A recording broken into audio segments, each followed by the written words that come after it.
Vous écoutez Bretagne 5, il est 8h15. Bretagne 5, l'invité de la matinale. Et notre invité politique en ce jeudi est Damien Joran. Il est responsable adjoint à la communication de la Fédération du Rassemblement National des Côtes d'Armor.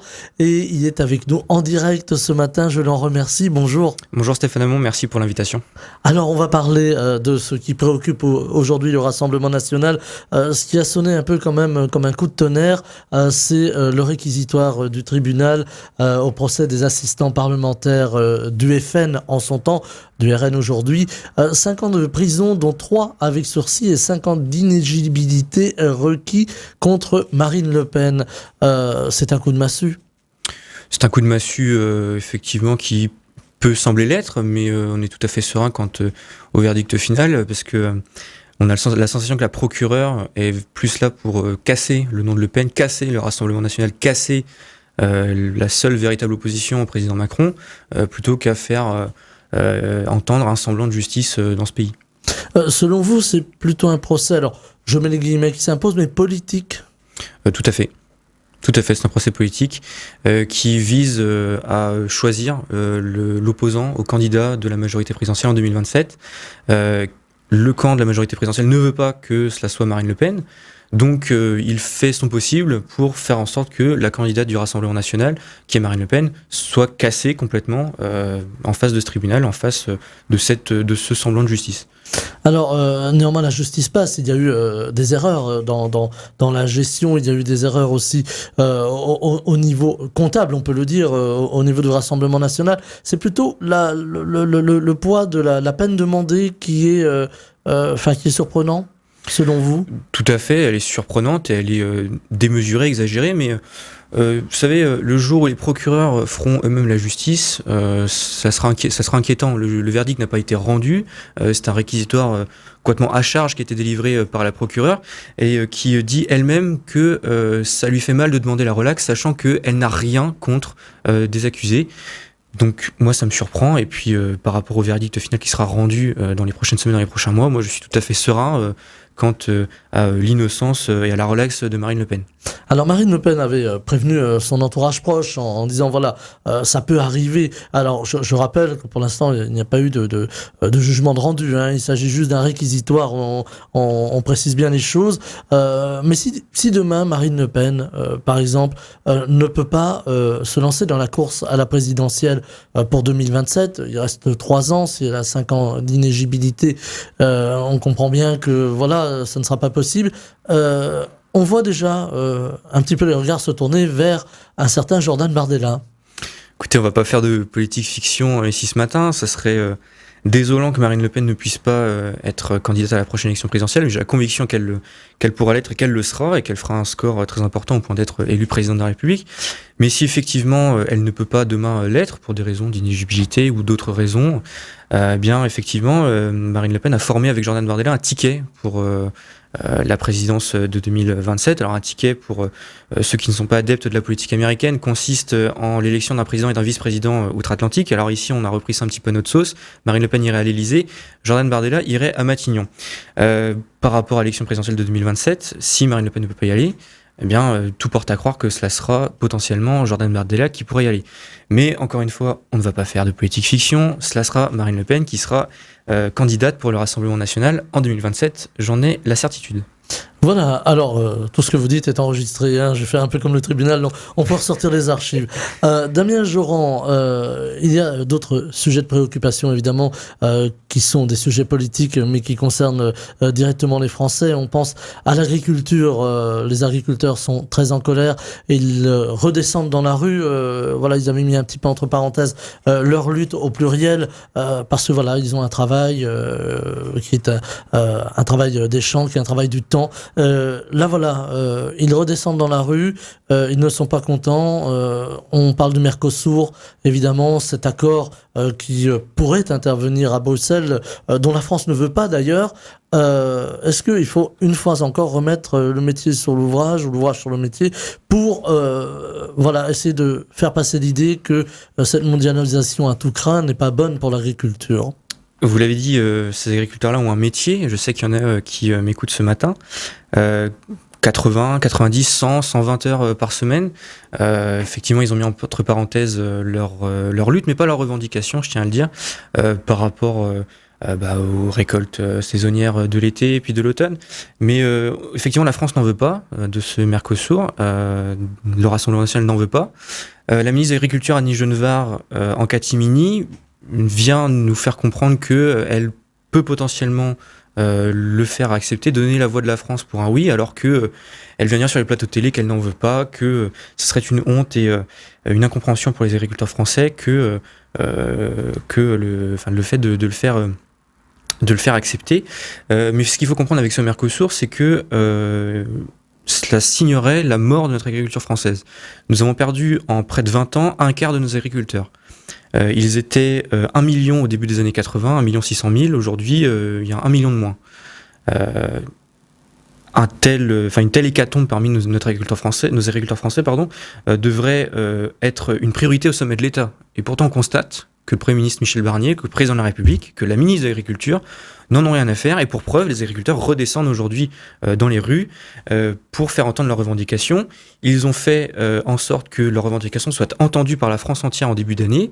On avait cru que le Premier ministre Gabriel Attal s'était attaqué au sujet, mais encore une fois, le macronisme a prouvé que c'était une sorte de feu de paille, effectivement.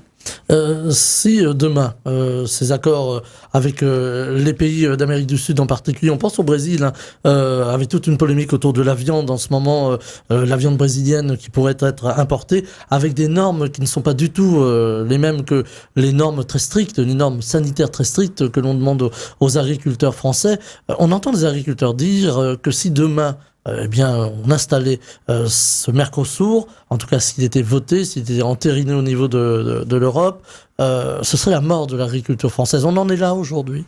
Tout à fait. À partir du moment où le Mercosur prévoit dans des prévisions basses, je tiens à dire des prévisions basses, l'importation de 50 000 tonnes de viande bovine venant majoritairement du Brésil en Europe et surtout en France, on peut tout à fait dire que cela signerait la mort de notre agriculture française. Et je ne parle pas des importations de lait, de céréales, de produits transformés qui sont faits à base d'OGM, à base d'antibiotiques, qu'on n'autorise pas du tout en France. On a des contrôles qui sont vraiment stricts. À partir du moment où vous avez par exemple un éleveur laitier qui met du lait avec de l'antibiotique dans sa cuve de récolte de lait, si ça dépasse un seuil qui est très très faible, toute sa production de lait, c'est-à-dire on peut admettons dire 2000, 3000, 4000 litres de lait, tout est jeté. Absolument tout est jeté. Donc c'est une perte économique considérable. Et on vient dire à ce même agriculteur qui respecte les normes, qui est obligé de les respecter, qui peut délibérément jeter une partie de sa production parce qu'elle ne vient pas répondre à un certain cahier des charges, et un cahier des charges qui permet une bonne santé au niveau une bonne santé des Français, on vient lui dire que ce même lait peut venir d'Amérique du Sud. Il a des raisons légitimes de s'inquiéter et surtout d'être en colère. Aujourd'hui, on entend les agriculteurs, en tout cas c'était le cas pour les dernières élections, qui se tournent vers le Rassemblement national, pour essayer de se faire entendre, vers d'autres partis politiques également. Mais voilà, ils se sont tournés vers le Rassemblement national pour quelques-uns d'entre eux en tout cas. Qu'est-ce que vous avez envie de leur dire aujourd'hui ? On est à vos côtés, on vous soutient, on a la solution ? Mais tout à fait, on est à vos côtés, on a la solution. Nous, ce que l'on préconise, c'est une exception agriculturelle. Toutes les grandes puissances mondiales protègent leur économie, protègent un des secteurs de leur économie. On parlait beaucoup des États-Unis la semaine dernière, et avec raison par rapport aux élections américaines. Les États-Unis protègent leur marché intérieur. Pourquoi est-ce que la France ne le ferait pas ? La France était surnommée dans les années 2000 et dans les années 70, 80, 90 le grenier à blé de l'Europe. Et avec raison, nous étions l'un des principaux importateurs de blé. Aujourd'hui, la France a dégringolé dans le classement des importateurs de blé dans le monde. Donc, je dis aux agriculteurs qui nous écoutent aujourd'hui, venez avec nous, venez à nos côtés, parce que nous vous soutenons. Et le jour où nous serons aux affaires, 140 députés du Rassemblement national aujourd'hui le sont, on travaille pour vous, on travaillera pour vous aider justement à vivre de votre travail. Parce qu'aujourd'hui, un agriculteur a énormément de mal à vivre de sa profession. Avec aussi toutes les données environnementales, on voit aujourd'hui que le changement climatique est là, ce n'est pas une vision de l'esprit, on voit ce qui se passe en Espagne avec ces pluies torrentielles qui continuent d'ailleurs même au moment où l'on se parle et tous les drames qui vont avec. Voilà, on a ce réchauffement climatique, comment aussi travailler pour essayer d'améliorer ce qui peut encore l'être au niveau climat. On voit la COP29 aujourd'hui, alors même si elle est un peu boudée pour des raisons plus politiques, ou plus géopolitiques en tout cas, par la France, est-ce qu'il faut aussi travailler de concert justement avec l'agriculture ou les agriculteurs pour essayer d'améliorer l'environnement et puis plus largement travailler sur ce réchauffement climatique, c'est-à-dire prendre les mesures nécessaires pour qu'on puisse faire ce qui est encore possible de faire? Écoutez, moi je crois que les agriculteurs en font déjà assez.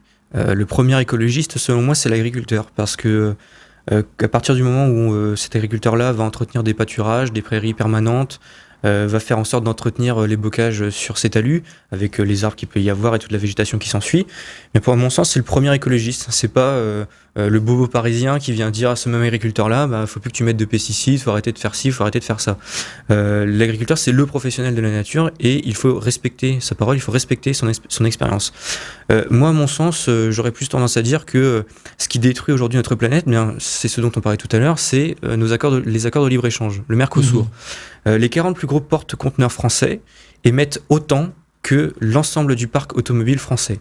Donc, si on se recentre sur la France en réindustrialisant, en faisant en sorte que notre production alimentaire soit plus centrée sur la France, qu'on arrête de faire venir du lait de Nouvelle-Zélande, qu'on arrête de faire venir de la viande de l'autre bout de la Pologne, eh bien, ces émissions de gaz à effet de serre vont par essence baisser. Donc c'est sur cela, à mon sens, qu'il faut travailler. Alors, il y a aussi, vous parliez d'industrialisation à l'instant, Damien Joran. On le voit, ça se passe pas très bien au niveau de l'industrie automobile en particulier. On voit aussi des fermetures d'usines. On pense à Michelin. Hier, les ouvriers de Michelin étaient en manifestation à Clermont-Ferrand. Des ouvriers qui sont venus de Cholet également, qui va fermer, ou de Vannes également, site qui va fermer. On parle beaucoup de réindustrialisation et pourtant, on annonce, en tout cas le ministre de l'Industrie l'a dit lui-même, que cet automne et même cet hiver allait sans doute être une année noire pour l'industrie et pour l'emploi. On parle de plus de 100 000 emplois qui pourraient être détruits dans les mois qui viennent, dans les semaines qui viennent. On a l'impression un peu de catastrophisme à ce niveau-là. Tout à fait, parce que c'est la conséquence du macronisme, la lutte de tous contre tous, le fait que, on a poussé des entreprises à délocaliser pour répondre à des aspirations économiques. Et donc aujourd'hui, vous l'avez dit, 100 000 personnes qui sont sur le carreau. Alors on va avoir l'opposition hypocrite de gauche qui va venir les soutenir, cette même opposition de gauche qui est contre les voitures mais pour les pneus. Bon, allez chercher le cynisme dans ma réponse, mais on ne peut pas considérer qu'aujourd'hui la gauche soit l'amie des travailleurs et des ouvriers de ces usines-là quand je vous annonce l'argument que je viens de vous énoncer. Avec aussi une situation géopolitique, on voit la Chine qui inonde le marché avec ces voitures électriques qui sont moins chères, qui sont plus faciles, en tout cas plus performantes en termes techniques. Est-ce qu'on a loupé un virage là au niveau industriel, au niveau automobile en France? On ne l'a pas loupé parce que tout est rattrapable, mais il faut aujourd'hui cesser cette réglementation en marche forcée que nous impose l'Union européenne. C'est Napoléon Bonaparte qui disait quand la Chine s'éveillera, le monde tremblera. Mais aujourd'hui, je pense que le monde est en train de trembler, puisque vous l'avez dit effectivement, et pas seulement avec l'automobile, mais c'en est un exemple. La Chine est en train d'inonder littéralement notre marché automobile avec des voitures électriques peu chères, mais dont la qualité reste à démontrer et à prouver. Eh bien, on ne peut pas aujourd'hui venir dire aux consommateurs français, achetez français, quand la voiture électrique française moyenne est à 30 000 euros, pour une autonomie qui est moindre, quand la voiture chinoise va être, admettons, à 15 000 euros avec la même autonomie. Avec néanmoins aussi le système des aides, on le voit, les Français les plus modestes ne peuvent pas se payer de véhicules électriques, même s'ils ont envie de s'engager pour le climat, ils ne peuvent pas se payer de véhicules électriques. Est-ce qu'il faut augmenter les aides ou est-ce qu'il faut baisser finalement le prix des voitures? Mais il faudrait effectivement baisser le prix des voitures, permettre à faire en sorte qu'il baisse. bien, ça passe par une baisse des réglementations, comme je vous le disais, parce qu'on n'en peut plus de cette bureaucratie qui, à tout va, vient imposer des normes sur, admettons, la taille des pneus, la taille des portières, qu'est-ce qu'il faut faire pour que le passager soit bien installé, etc. Il faut qu'elle soit présente, certes, mais au minimum, pour que le Français moyen puisse acheter bien ce genre d'automobile s'il a envie d'avoir une voiture électrique. Parce qu'aujourd'hui, une voiture électrique, par rapport à une voiture diesel ou essence, a une autonomie moindre. Donc pour la personne qui habite en Centre-Bretagne et qui travaille sur Saint-Brieuc, faire des allers-retours tous les jours avec sa voiture électrique, ça peut poser un problème d'autonomie par rapport à une voiture électrique ou par rapport à une voiture à essence, par rapport à une voiture diesel. Voilà, ce qui tend aussi à nous faire penser qu'il faut développer aussi les transports en commun. On pense au ferroviaire qui est un peu à la peine en France. Alors tenez, ça nous amène tout naturellement aux mouvements sociaux. Fret SNCF va disparaître, en tout cas va être démantelé. Un mouvement social qui va arriver dans les jours qui viennent et un autre qui est prévu avant les fêtes de Noël. On entend les usagers râler, mais on a l'impression aussi qu'on perd encore un petit morceau de la SNCF et du service public. Et on perd surtout une partie de notre souveraineté, parce que la Fret SNCF, permettait l'acheminement à bas coût de marchandises dans les différentes villes de France, à partir des ports.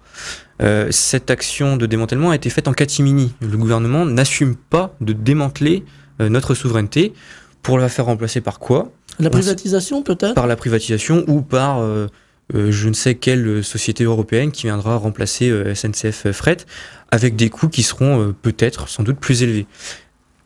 Donc voilà, il fallait conserver cette partie de la SNCF. Là encore, ça repose la question du service public et ça nous amène aussi aux usagers. Aujourd'hui, on entend beaucoup d'ailleurs des électeurs qui se sont tournés lors des dernières élections vers le Rassemblement national en disant « Nous, on vit dans les campagnes, on n'a plus de postes, voilà, on n'a plus de gare parfois, justement, on se sent délaissé, déclassé. » Est-ce qu'il faut parler justement à ces populations des campagnes sans opposer évidemment les populations des villes, hein, il ne s'agit pas d'opposer, mais est-ce qu'il faut parler à ces populations des campagnes qui se sentent aujourd'hui un petit peu mises à l'écart des décisions politiques et souvent un peu déclassées ? Il faut leur parler, et puis au Rassemblement national, on leur parle.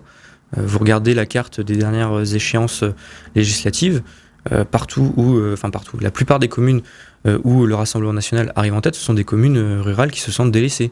Nous gagnons des villes de plus de 10 000 habitants, de plus de 20 000 habitants, de plus de 30 000 habitants, mais nous remportons ce genre de petites communes-là. Et nous avons 143 représentants à l'Assemblée nationale qui représentent cette France-là, qui se sent oubliée par un macronisme qui devient de plus en plus décadent.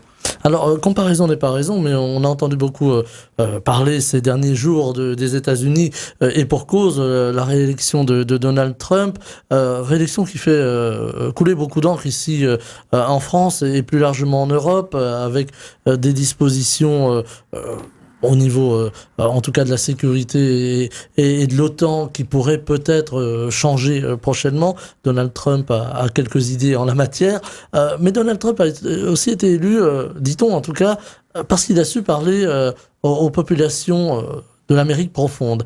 Est-ce qu'aujourd'hui, il y a une forme de déconnexion du monde politique, justement là ça nous amène à la France pour le coup, mais de ces populations auxquelles vous faisiez référence, qui ne se sentent plus écoutées aujourd'hui? Est-ce qu'il y a une déconnexion? Est-ce qu'on ne comprend pas leurs besoins, leurs desiderata aujourd'hui? Vous voyez aujourd'hui le président de la République qui a annoncé une dissolution de l'Assemblée en 2024, a perdu le peu de minorité qu'il avait à l'Assemblée nationale au profit surtout du groupe Rassemblement national. Et nous avons parlé à ces populations-là, mais également aux populations des villes. Et nous avons fait, si je puis dire, carton plein dans ces communes-là. Donc on leur parle et on travaille à leur service, parce que c'est ça le travail d'un député, travailler au service des Français de la circonscription, mais également du reste de la France. Et on travaille pour eux à leur service. Donc aujourd'hui, il faut évidemment leur parler, continuer à leur parler, continuer à écouter leurs problèmes, mais surtout les résoudre. Alors, il y a aussi tout en tout cas pour les observateurs, toute une question sociale qui se pose, puisqu'aujourd'hui il y a une demande sociale, une grande demande sociale. On a reproché au Rassemblement national de ne pas être assez social, ou plutôt de faire le jeu du gouvernement. Est-ce que c'est réel ou est-ce que effectivement il y a une mauvaise interprétation? Pas du tout, c'est une mauvaise interprétation qui qui est totale. Vous voulez peut-être parler du budget qui a été Alors voilà, on refusé. y vient justement Donc, à ce vote du budget. Je voulais vous taquiner un peu là-dessus, mais on y vient à ce vote du budget qui a été donc rejeté, qui a été voté par la gauche, mais à hauteur de 192 voix, ça ne suffisait pas pour le faire adopter. Qu'est-ce qui gênait le Rassemblement national dans ce budget ? mais écoutez, à partir du moment où la gauche vient proposer d'augmenter des impôts sur les Français, mais il est évident qu'on va pas voter pour. Toute la gauche s'offusque que le Rassemblement national, soi-disant, fasse le jeu du gouvernement, mais on ne le fait pas du tout. On fait le jeu des Français. On ne veut pas augmenter leurs impôts, donc on ne va pas voter leurs amendements stupides qui veut faire en sorte que les Français, demain, aient moins d'argent dans leur poche, tout simplement. On ne veut pas faire ce jeu-là. Mais comment faire entrer de l'argent dans les caisses si on n'a pas recours à l'impôt? Il faut se tourner vers les plus fortunés, vers les grandes entreprises qui réalisent de grands profits. Mais tout d'abord, on fait un audit sur les comptes de l'État pour savoir combien on a dans nos poches, pour savoir combien chaque ministère dépense, et on taille dedans, tout simplement. On vient couper les dépenses, des dépenses qui parfois sont inutiles. Je pense par exemple à des sommes d'argent qui sont données à la Chine. On donne 100 millions d'euros chaque année à la Chine, la deuxième puissance mondiale, est subventionnée par la France. C'est absurde de donner autant d'argent, enfin surtout déjà de donner de l'argent à la seconde puissance mondiale. Donc déjà, si on retire ce genre de subvention-là, on a 100 millions d'euros en plus dans nos poches. Et puis si on fouille un petit peu, les milliards d'euros qui nous manquent, je vous assure qu'on va les trouver. Il y a aussi la lutte contre la corruption. On en a beaucoup parlé. Ça a été aussi le cas du Rassemblement national. Est-ce qu'aujourd'hui, il faut faire vraiment, faut miser finalement vraiment sur cette lutte contre la corruption dans bien des domaines. Et ça nous amène aussi au trafic de stupéfiants, puisque aujourd'hui, on sait que ça génère beaucoup d'argent et d'insécurité. On va y venir. Mais est-ce qu'il faut taper au portefeuille finalement, non seulement pour peut-être mettre hors d'état de nuire certains gangs, on va y venir tout à l'heure, mais également rapporter de l'argent à l'État. Est-ce qu'il faut taper au portefeuille finalement ? Moi, je dirais plutôt qu'il faut tout simplement faire la chasse à ce genre de personnes. C'est-à-dire que là, ce n'est pas une question d'argent, c'est une question de tranquillité publique. À partir du moment où, dans la ville de Rennes, vous avez un enfant de 5 ans qui se prend une balle dans la tête du fait de ces trafics de drogue-là, ce n'est plus une question d'argent, si vous voulez. C'est une question de mise en cause de la vie humaine, et ça, c'est pas tolérable du tout. Voilà, alors là je parlais du budget, mais c'est vrai que ça nous amène au problème d'insécurité. Aujourd'hui, l'insécurité, on parle beaucoup de Rennes, effectivement, ou de Brest ou de Lorient. Là encore, il ne s'agit pas de pointer du doigt des villes précises, c'est un peu partout cette insécurité. Mais on voit aussi l'insécurité gagner les campagnes aujourd'hui. Est-ce qu'on n'est pas en train de déplacer le problème finalement de protéger les villes et d'oublier un peu que bien le trafic de drogue, il peut aussi se déplacer vers les campagnes censément plus calmes? Mais tout à fait, c'est un jeu du chat et de la souris. À partir du moment où les forces de l'ordre vont aller dans des quartiers ou dans des villes qui sont gangrénées par l'insécurité, par le trafic de drogue, elles vont chasser ces trafiquants-là à force de faire leur travail.